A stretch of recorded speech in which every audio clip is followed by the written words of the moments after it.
Story 1. That first grocery order when I had to buy all of those little things that were always in the house and that you don't really think about.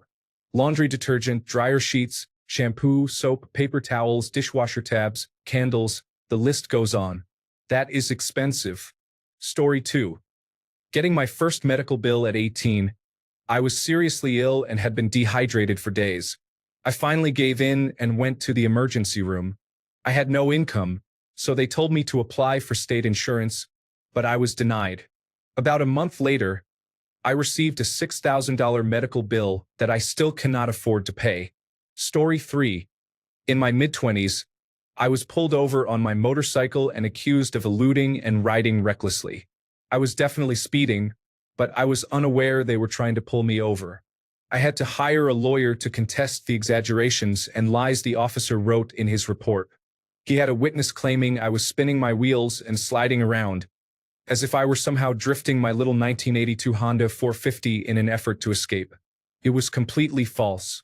This experience made me realize that the state can do whatever they want to you, and they will lie, even getting witnesses to lie to make it stick. Story 4. When you leave the hospital after giving birth to your first baby, they are just giving you this live, weak, and breakable human. It is incredibly humbling. Story 5. Team meetings. As a teenager and young adult, I thought team meetings were like they are portrayed in Star Trek, especially The Next Generation.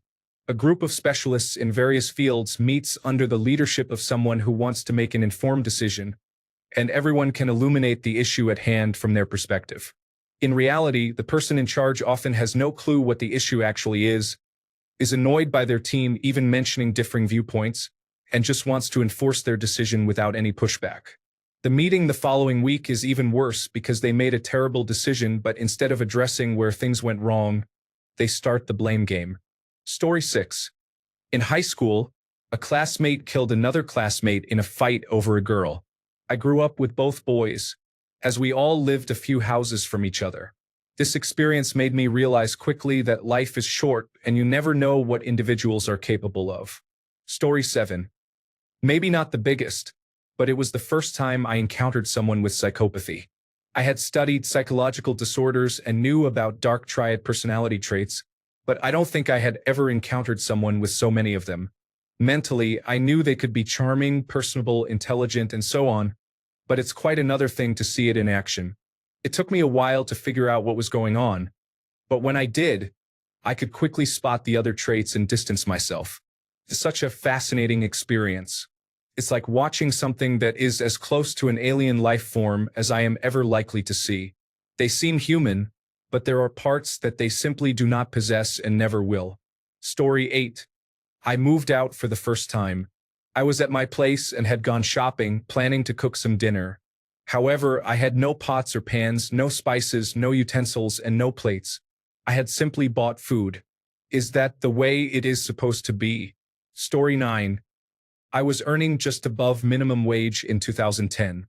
I worked hard and earned a 25% raise a year later.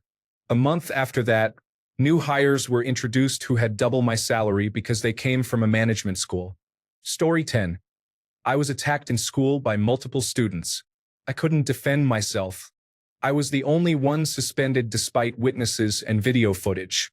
This happened in my first or second year at my first school. Story 11. Bought a house. The central air conditioning broke 2 months after signing the papers, which also happened to be the exact time the warranty expired. Story 12. First night as a doctor on call. My older colleague left me alone, and I had to message my dad, who is a general practitioner, twice for advice. Story 13. Moving away from my childhood home and living alone in a new city has been a significant change. I realize that it's just me now, and I have to handle everything and make things work. Story 14. I come from a wealthy family, but I left my home at 17 due to problems with my family. I was cut off from all financial support, which was quite the experience going from rich to poor. I had to make every cent count to get through the month. However, it wasn't a bad life experience, as it allowed me to see another perspective. When you are wealthy, it's easy to forget what it's like to be poor. I learned to make money count and how to make ends meet. Story 15. When I finally got a new car with all the features, I had it for about a week and noticed the Apple Play. I opened the door to plug my phone into charge, and all of a sudden, I had Apple Music, and it was my music. I called my son and said, "Oh wow, that's my music." He replied, "Welcome to 2025, Mom." Story 16. Being undermined by more senior colleagues at my first job made me realize how they prioritized their own egos over everything, even at the expense of someone much more junior. It was a real wake-up call. Story 17. I am 51 now, but when I was 21, I found out I had a brain tumor. Before going to the hospital and possibly facing my death, my dad told me to write him a check for my car payment and insurance because no one knew how long I would be in the hospital. Story 18. Having a mildly neglectful, free-range, and difficult childhood comes with some real advantages. There is no real-world culture shock. Story 19. Last week, I started experiencing the impact of some of Trump's policies at work, which triggered a strong desire to quit. I sincerely cannot stand him and disliked the idea of being involved in enforcing any of his policies. I had a heartfelt conversation with my mom about my feelings. My dad, the primary breadwinner in our family, is retiring this year. She explained that I will soon be earning more money than anyone else in the family with this job. I am losing my health insurance this year and taking on a new car payment, in addition to the rent, gas, groceries, and other expenses I already manage. It's surprising that I didn't recognize how fortunate I am to have this job during this time, but I certainly do now. I am still looking for other work, but I am not quitting before then. Welcome to adulthood. Story 20. I went to live with my aunt in the big city while I started my adult life. A teenager was visiting his friend across the street, hit my parked car in front of several witnesses, and drove off.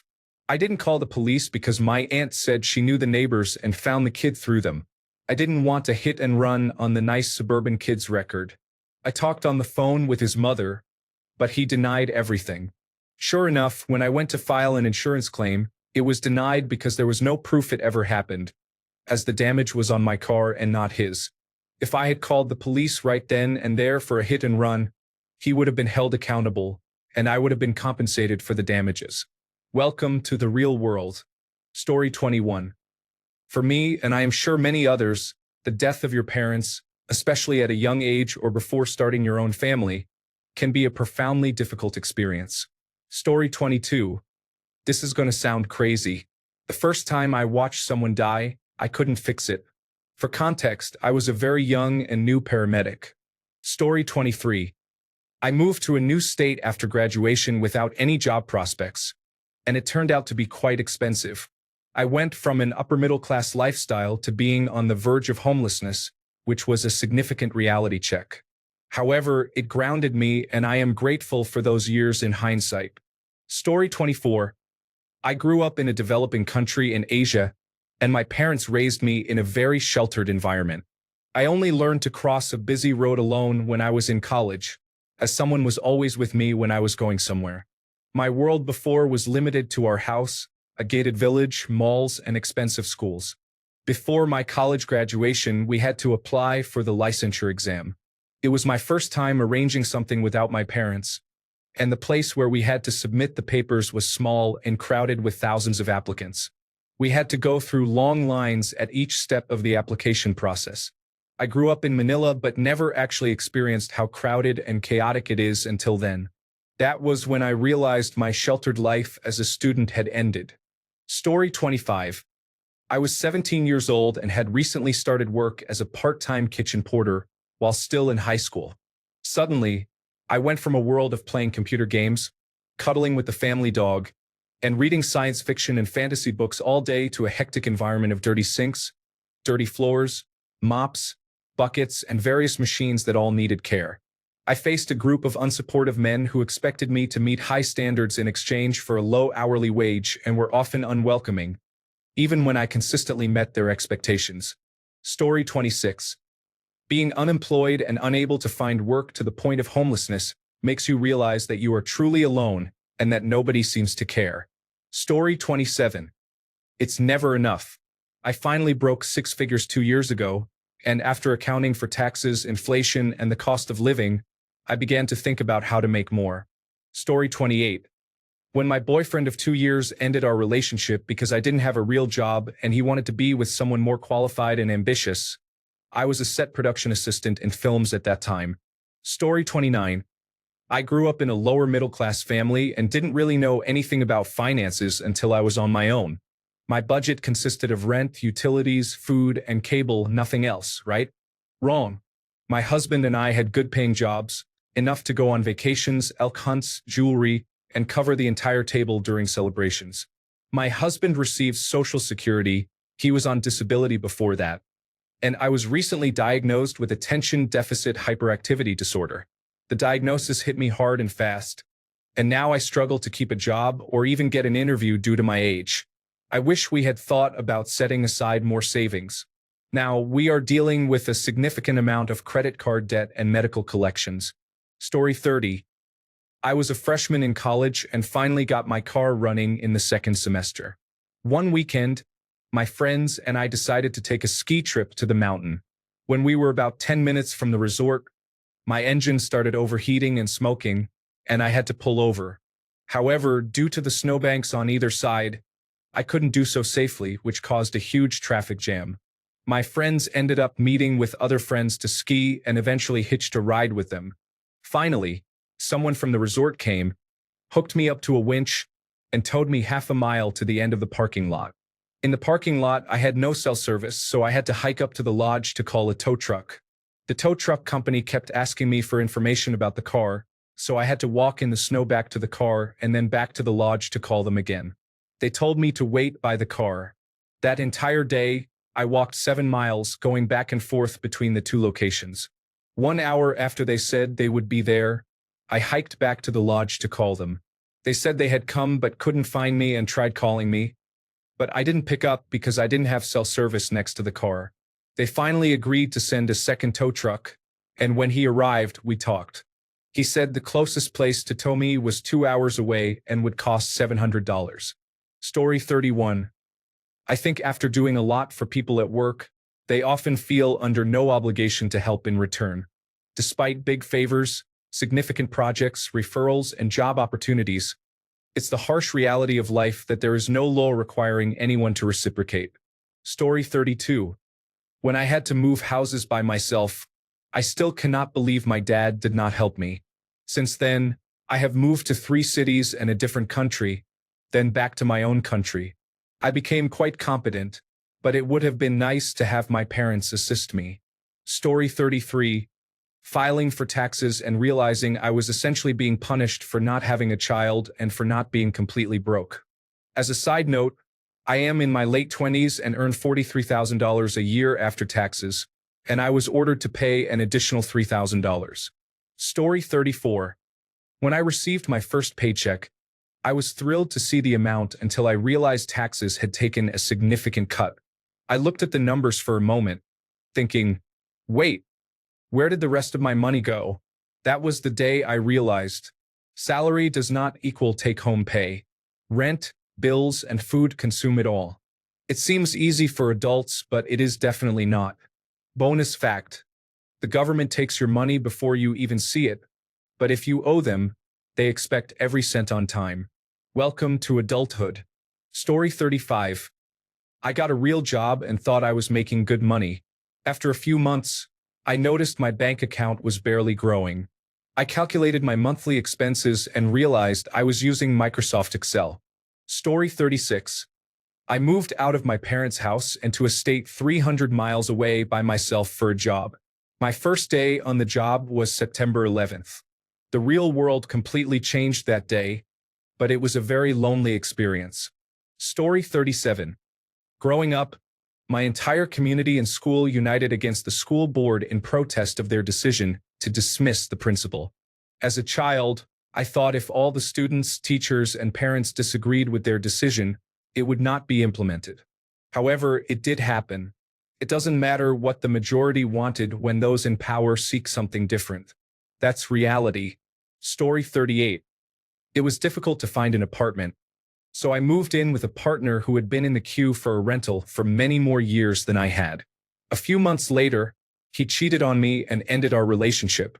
We were both on the lease, and he claimed it was his right to bring his new partner over, saying I would just have to deal with it or move out. Since I still didn't have enough time in the queue, I had to ask to move back in with my mother. After 2 more relationships, I am now living on my own for the first time, having spent 12 years accumulating Q points to get my apartment. I have decided never to live with anyone again. Story 39. I am trying to open my own business that requires me to lease from a billionaire landlord and undertake construction on the space. Every person I have dealt with, from the landlord to the county permitting office to the general contractor and other contractors, has been incredibly inefficient and unproductive. I have worked with perhaps 3 people who are actually getting things done. There are many individuals involved, and almost all of them are just standing by and holding everything up. Story 40. When I had my first depressive episode after moving out, I basically starved myself until I felt so weak that I could barely get out of bed. There was no food in the house, and I hadn't showered for probably a week. In a new city, I had no one to ask for help or to notice what was going on. It felt like a fight for my life to get out of bed and shove a few pieces of chocolate in my mouth just to have the slightest energy to go to the store for real food, all while smelling and looking terrible. I never want to let it get that far again. Sometimes you really feel alone in this world. Story 41. When I was living alone and seriously ill, I realized that I could die on the floor and not be missed for who knows how long days, weeks, or even months. It was just me there, feeling unwell while in the fetal position. Story 42. When I was about 23 years old, I received an ambulance bill that was a significant percentage of my yearly earnings at Vitamin World. Fortunately, I called and explained, I cannot pay this. I work at Vitamin World, and they reduced the bill to about a quarter of its original amount, which still took me months to pay off. Story 43. A dog was left outside in the cold, so I left my name and number attached to their door when I rescued the dog. I got charged with theft alongside my ex-girlfriend. I entered a plea bargain to help her, accepting a felony charge to keep her record clean. Then she cheated on me and left. I was 19 at the time. Story 44. I received my first wage slip and checked the tax. I then looked outside at the current state of the place. After that, I checked the tax once more. I realized I was about to spend around 50 years facing challenges. Story 45. Signing the paperwork for our first house with my wife. That is a lot of paperwork. We are on round 3 now and are unfazed by the red tape. Story 46. You can have a decent paying career, budget, and save, but it still won't be enough to be considered middle class. Story 47. One time, a group of individuals brandished a katana at my father, my brother, and me. It was in that moment that I realized some people are truly prepared to harm others over a traffic violation. Story 48. I was fully manipulated by either a dark triad narcissist or an actual sociopath. I probably will not allow myself to fall in love or be truly open and vulnerable with anyone again. Story 49. Being a teacher and getting paid is a significant achievement. I was a student teacher for 2 whole school years in the 1980s. I obtained my master's degree in education and a special education credential, which is why it took 2 years to complete my training. At the beginning, as a student teacher, I was responsible for most or all of the planning and teaching, in addition to attending classes. After 2 years of paying for the privilege to teach, actually receiving a salary felt amazing. Story 50. 17 years old, in 1996, during the summer at Fort Sill, Oklahoma, for basic training. I entered as an E2 and ended up as an E1 with a separation due to misconduct, receiving 3 Article 15s and fined 3 weeks of pay. Story 51. During my college graduation ceremony, I returned to my seat after receiving my diploma.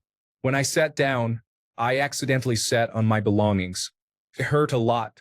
Thanks a bunch for sticking around till the end of the video.